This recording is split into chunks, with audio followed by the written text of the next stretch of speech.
Mga PWD naman o persons with disabilities sa May Bunga, Pasig City ang inabot din ng atin pong mga kasama sa Members Church of God International. At naroon po si Sister Celine Ang sa May Bunga, Pasig City para po tayo bigyan naman ng update dyan sa lugar na yan sa atin po namang ginagawang outreach program. Sister Celine, good morning sa inyo.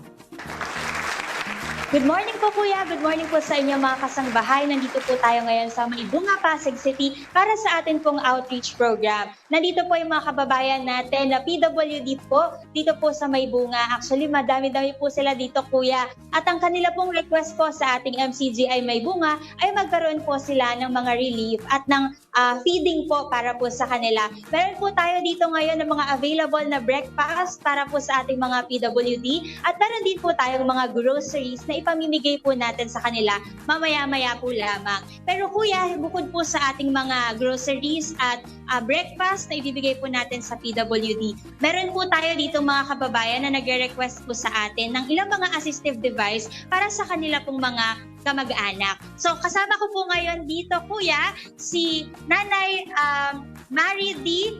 Atchako. So siya po ay lola po ni Recto Adam James Calungsod. Bali, nandito po siya Kuya. Good morning po, Mami. Good morning po. And Mami, bali ang sabi niyo po sa amin kanina ay nagre-request po kayo ng walker. Bali, ano po yung, para saan po yung walker po? Yung walker para po sa apo ko, ano siya autistic with mild cerebral palsy. So may problema siya sa balancing pag naglalakad. Pag medyo malayo na, hirap na siya maglakad.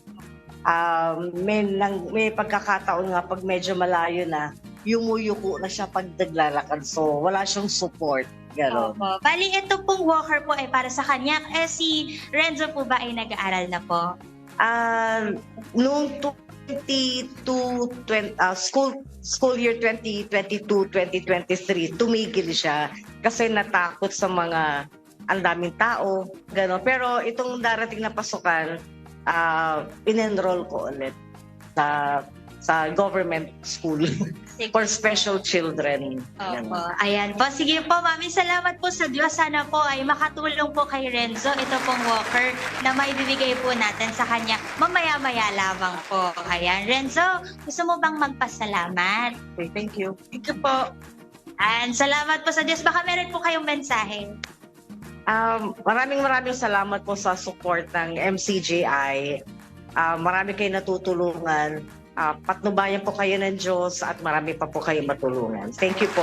Salamat po sa Diyos, Mami. At kasama din po natin ngayon dito si Mami Erna Santos. Mami Erna, hello po. Good morning po sa inyo.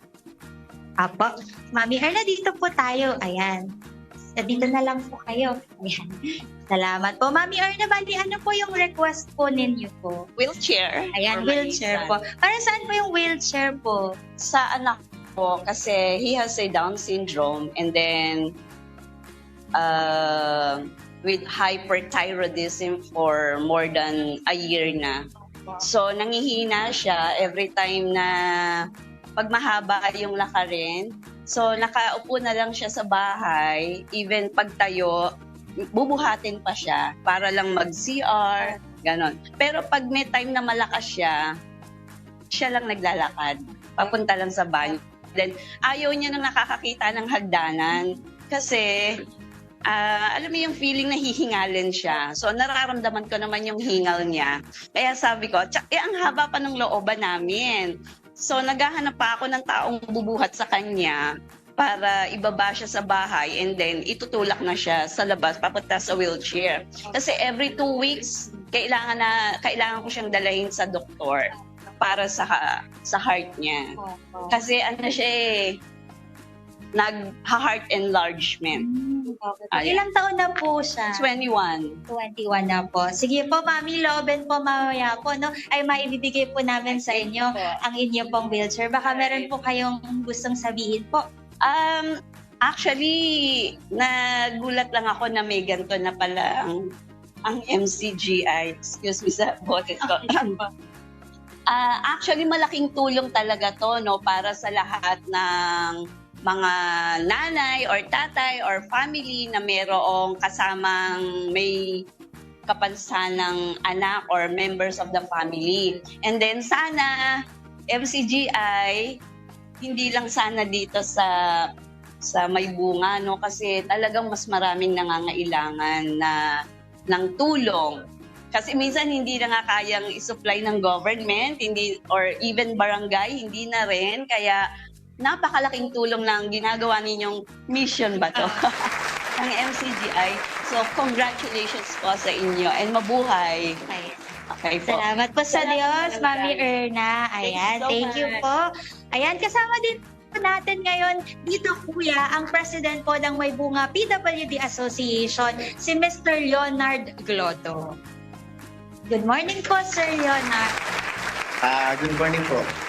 Good morning, sir. Bali, kumusta po yung kalagayan po ng ating mga PWD dito po sa May Bunga? At ilan na po yung bilang ng mga PWD na kasali po sa inyong asosasyon? Sa ngayon po ang May Bunga PWD ay umaabot po kami ng almost 1,600. Kamusta naman po yung kalagayan? Ano po yung mga challenges na kinakaharap po ng inyo pong association? Okay naman kami. Ang minsan lang, ang problema lang minsan namin dito sa member namin, yung mga nangangailangan ng mga wheelchair, ng mga minsan hindi namin hindi po minsan na bibigay dahil siyempre minsan naghahanap pa po kami ng mga sponsor. Kaya ngayon po nagpapasalamat kami sa MCGI na may ganito po kayong proyekto na tumutulong po kayo para magbigay sa kanila ng mga wheelchair, mga nebulizer. Sige po, ano po ba yung kadalasan po na kapansan na nakasali po dito sa inyo pong association? Ano po yung may pinakamaraming bilang? Siguro po halo-halo po yung hindi ko po ang pinakamaraming bilang dito po sa amin na may mga kapansanan, yung may mga physical disability, yung ganun po. Sige po, sir, baka meron po kayong mensahe po. Siyempre po, maraming salamat po sa MCGI sa ito pong pagkakataon na binigay po sa amin. May libreng almusal, may groceries, at saka siyempre, malaking tulong din po yung ibibigay niyo pong mga wheelchair, walker para po sa mga member namin. At siyempre, nagpapasalamat din po kami sa aming punong barangay na binigyan po kami ng venue dito po sa third floor ng barangay. Maraming salamat po. Salamat po sa Diyos, Sir Leonard. Ayan po, Kuya, mga bahay. Dito po tayo sa May Bunga at kasalukuyan na po pinamimigay po ang ating pong mga groceries at ang ating pong mga breakfast po para sa ating pong mga PWD. Update lang din po, Kuya, mamaya po, loobin po ng Diyos, makaka-receive po ang ilan po kanila ng wheelchair, walker at ilan pong mga nebulizer. Yan lang muna po ang update po natin dito, Kuya, sa May Bunga Pasig. Balik po sa inyo. Maraming salamat, Sister Celine Ang. Diyan po sa May Bunga, Pasig City. Maraming